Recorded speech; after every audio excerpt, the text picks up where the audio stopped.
Alright guys, this is Mad As here, and as promised, here is the video that I'm going to be coming at you guys with, and it's going to be about comparing the trading in the morning, particularly the first hour, versus trading in the afternoon session, particularly in the last hour.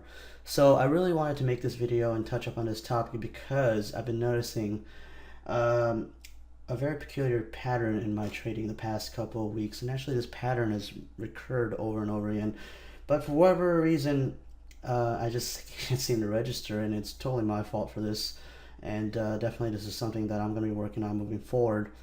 And it actually resulted in a loss today, right after I kind of told myself that I wasn't going to do it. But went ahead and just dove into the deep end of the pool, and I got what I deserved. It ended up taking a loss. You know, I was up a nice $1,200 in a day, and ended up taking an $800 loss on CZR late in the day. Wasn't even planning on trading it, but it seemed like it was a very juicy play, and I went ahead and just went for it. And like I said, you know, I fully deserved it. I broke my rules, and I'm making this video to explain to you guys of this concept, so that way you guys don't end up falling through the same trap. And I'm also making this video as a reminder to myself to emphasize how important it is to understand this concept. So that being said, I'm gonna go ahead and discuss what I mean. So basically, when you trade in the morning sessions, the volume is always going to be at the highest. Okay, I mean, if you look at a stock like Apple, you know, the first couple minutes up until about 7 a.m. Western Pacific time, so 9:30 Eastern time to about 10:30 Eastern time, it's when the volume starts really dying out. 11 o'clock, the first hour and a half or so, give or take, you got a lot of volume. Okay, so pretty obvious. And you do notice over time the volume kind of diminishes substantially relative to the volume in the first hour or so, and it never really gets anywhere back near to where it was at the beginning, at the open. You do see that the volume picks up late in the day a little bit, particularly in the last 30 minutes, but generally speaking, it's not going to get anywhere near the open, barring some sort of major event, news, etc., etc. Okay?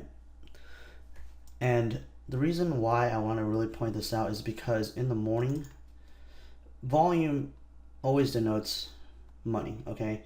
The more volume it is, that means there's more shares exchanging hands.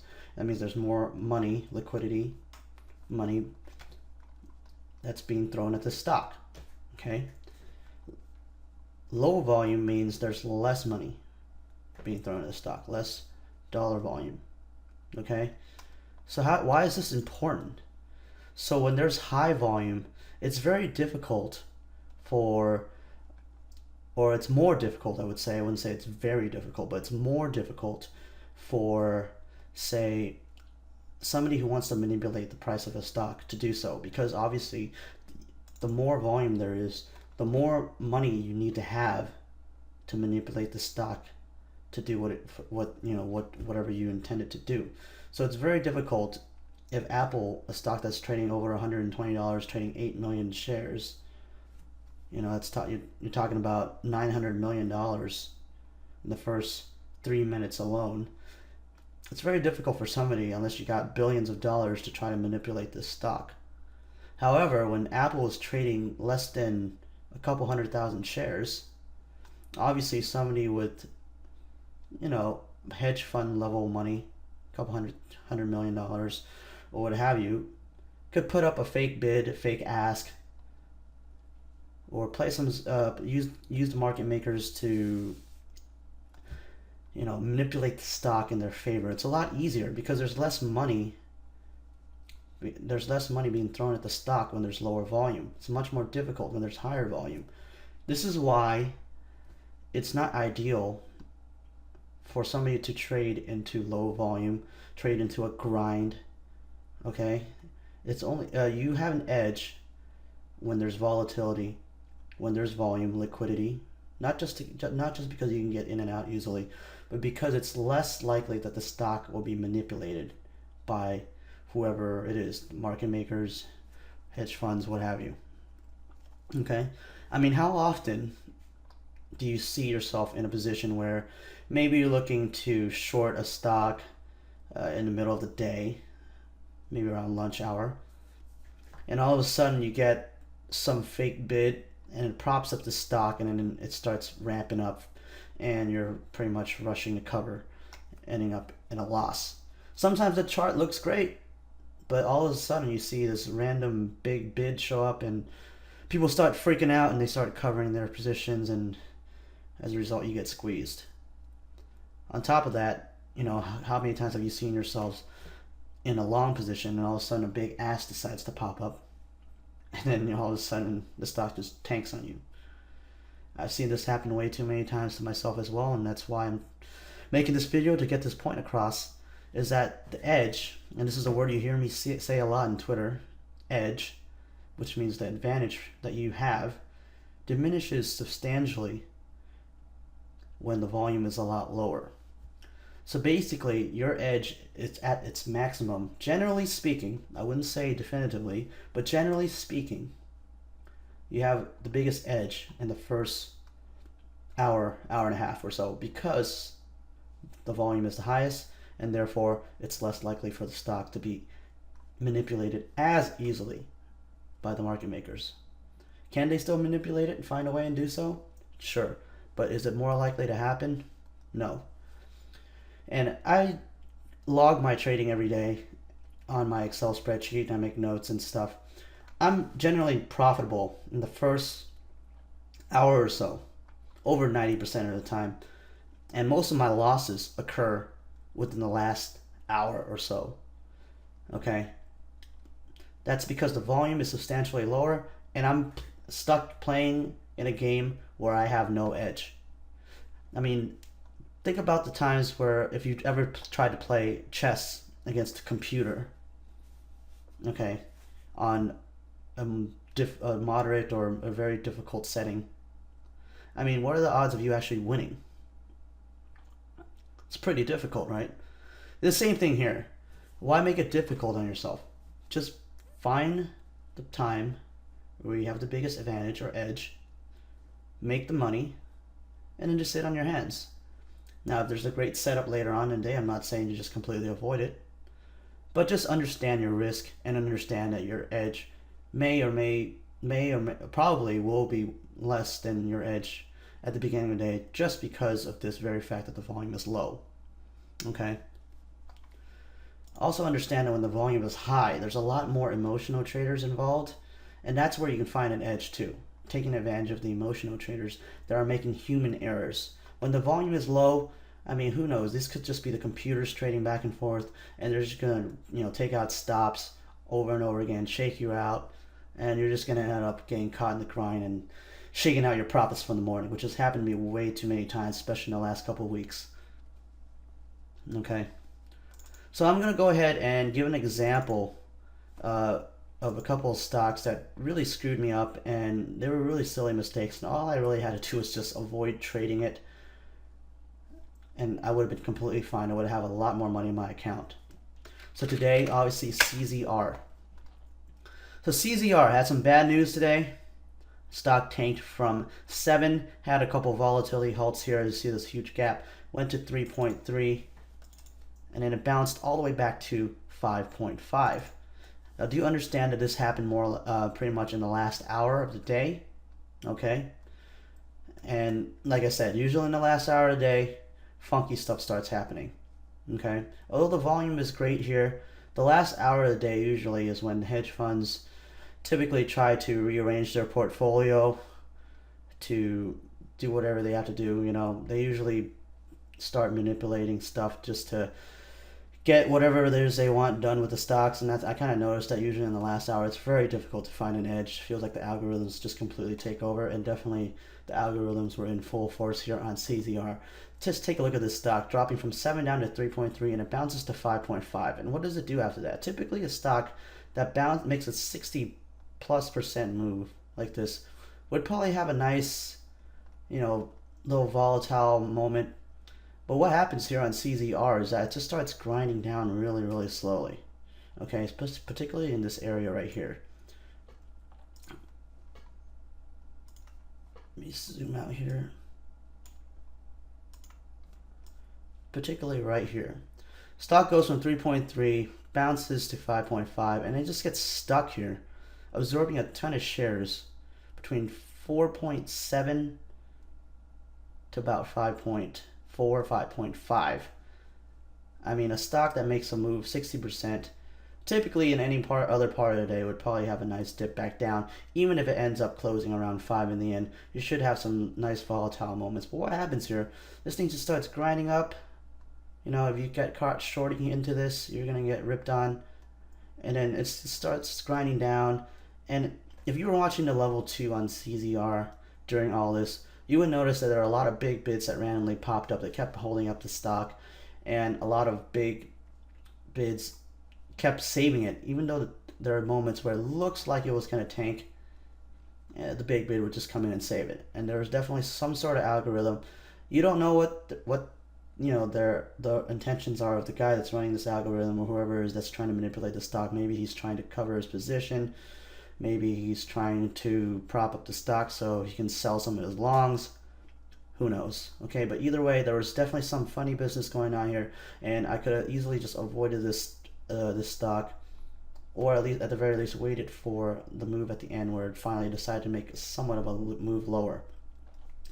But nonetheless, a stock that was this manipulated, especially in the last hour a day, should not have been touched.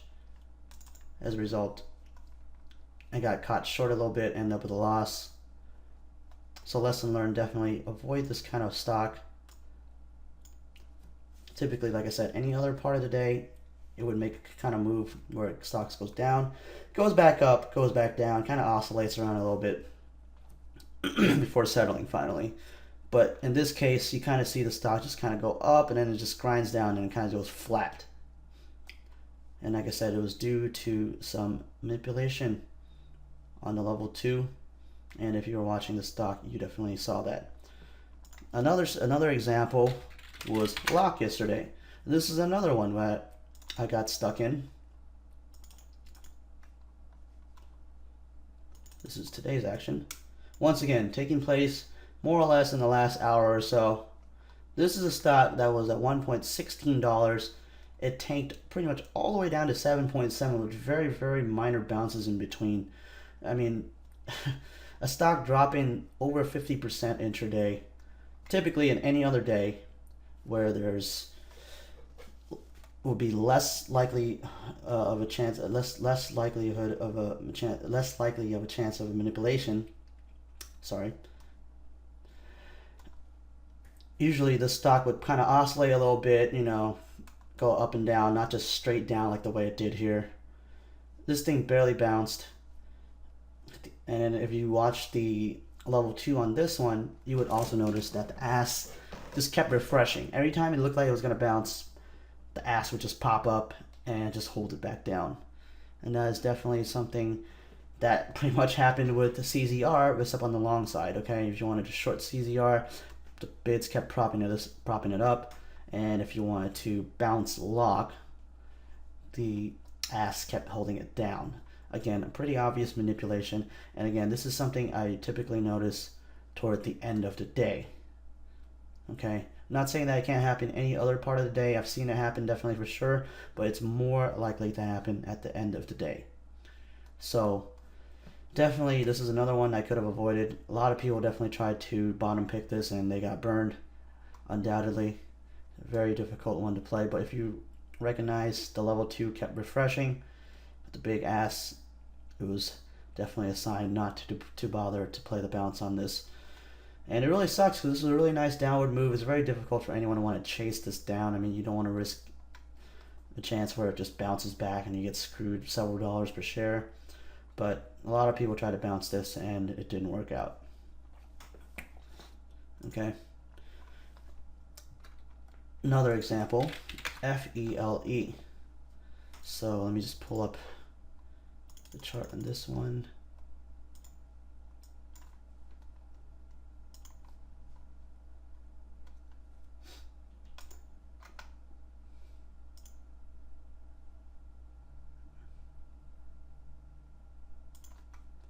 All right, here we go.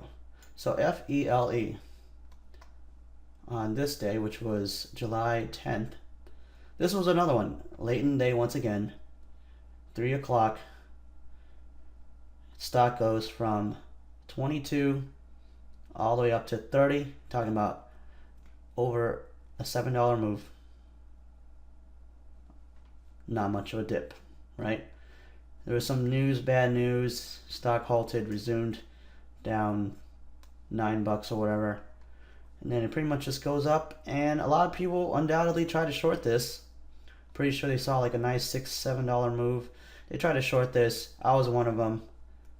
Got short around here and pretty much never really had much of a chance to capture any profits because of the bids that kept refreshing and propping this up. Once again, you never know exactly what their MO is. Like, what is their goal? Why are they doing this? But just the bottom line is, your best bet is to just completely avoid it altogether. If you ever see the bids refreshing like in the case of FELE on this day, I mean, your best bet is to just avoid it. Or better yet, just avoid trading during power hour on these kind of moves altogether. Just because manipulation is just so prevalent and you can't really do much in terms of finding an edge or an advantage to make the trade work in your favor. People that shorted into here definitely got grinded out and they got screwed pretty bad. Okay.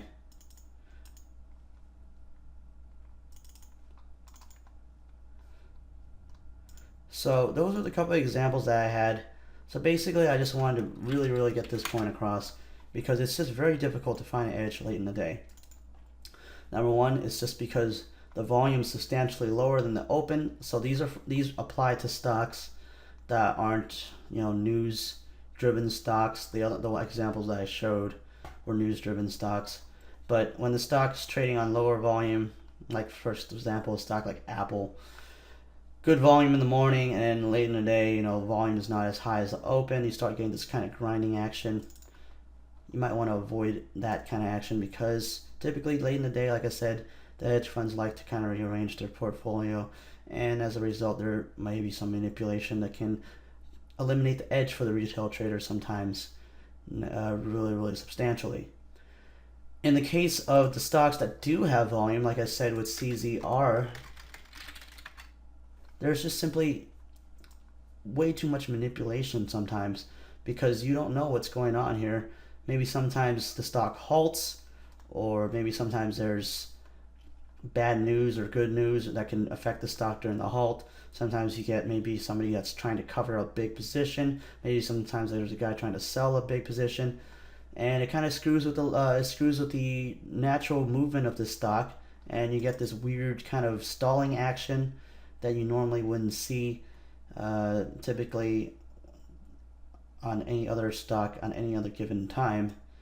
But like I said, to recognize this, just watch the level 2. If a stock looks like it's supposed to reverse, okay, if you've been trading for a long time, you usually can get good at spotting reversals. If a stock looks like it's going to reverse and all of a sudden you see some sort of level 2 manipulation, be it a big bid when the stock's trying to move to the downside or a big ask where the stock's trying to move to the upside, then more often than not, you're going to be stuck in a very difficult situation where your edge has been taken away by the manipulation of the market makers.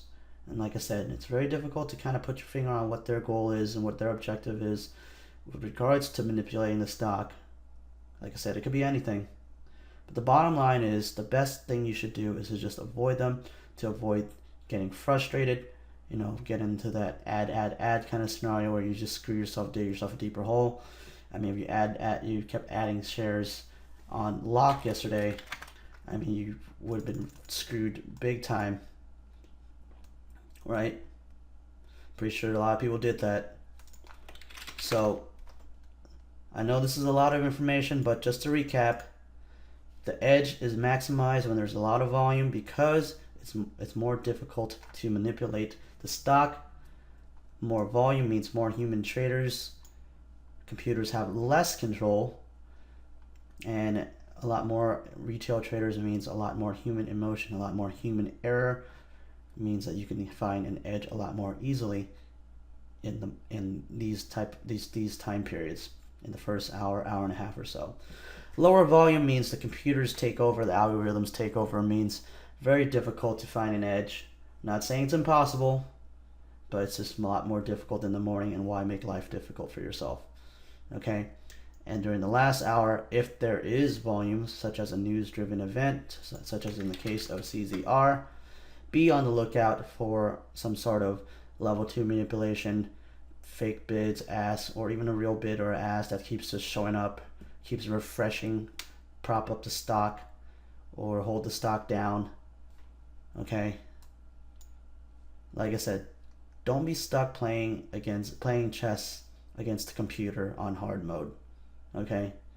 Don't make life difficult for yourself.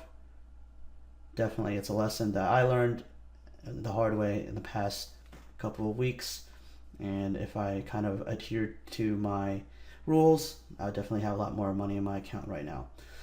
Alright guys, so definitely a long video, but just really had to get this point across.